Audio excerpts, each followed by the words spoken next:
โดยเป็นพระเจ้าของพระเยซูคริสต์ผู้เป็นองค์พระผู้เป็นเจ้าพระองค์ก็เป็นพระเจ้าอยู่ในที่ได้รับการแต่งตั้งมาจากพระบิดาพระองค์ก็เป็นสาวกของพระเยซูคริสต์พระองค์ก็เป็นผู้รับใช้ของพระองค์ก็เป็นสาวกของพระเจ้าพระองค์ก็เป็นผู้รับใช้ของพระบิดาพระองค์เป็นผู้ที่เชื่อฟังพระบิดาจนถึงสิ้นประสนธิใหม่กางเขนพี่น้องที่รักเมื่อพระเยซูอยู่ในโลกใบนี้พระองค์ก็ได้รับบัพติศมาที่แม่น้ำจอร์แดนนั้นหลังจากที่รับบัพติศมาที่แม่น้ำจอร์แดนนั้นพระองค์ก็ได้ประกอบด้วยฤทธิ์เดชของพระวิญญาณบริสุทธิ์พระองค์เรียนรู้จากพระบิดาในการที่สร้างสาวกในการที่สอน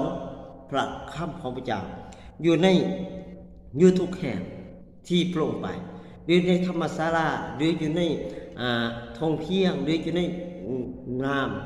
นั่นคือการพระองค์สอนและกระทำให้เขาเห็นหมายสำคัญในการหัศจรรย์สอนเทศนาสั่งสอนและรักษาโรค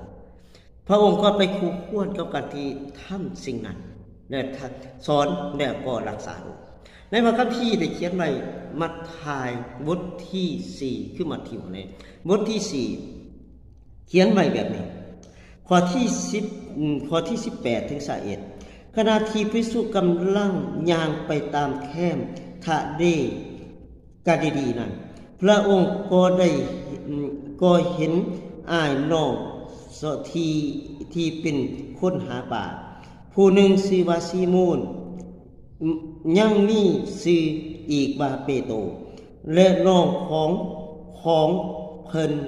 ชื่อว่าอัดเดอาพวกเพิ่นกำลังทิมอ้วนหาป่าลงในทะเลสาบพระเยซูกล่าวกับพวกเพิ่นว่า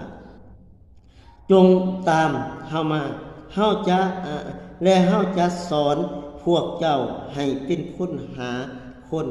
ในทันใดนั้นพวกเพิ่นก็ปะมองใบและ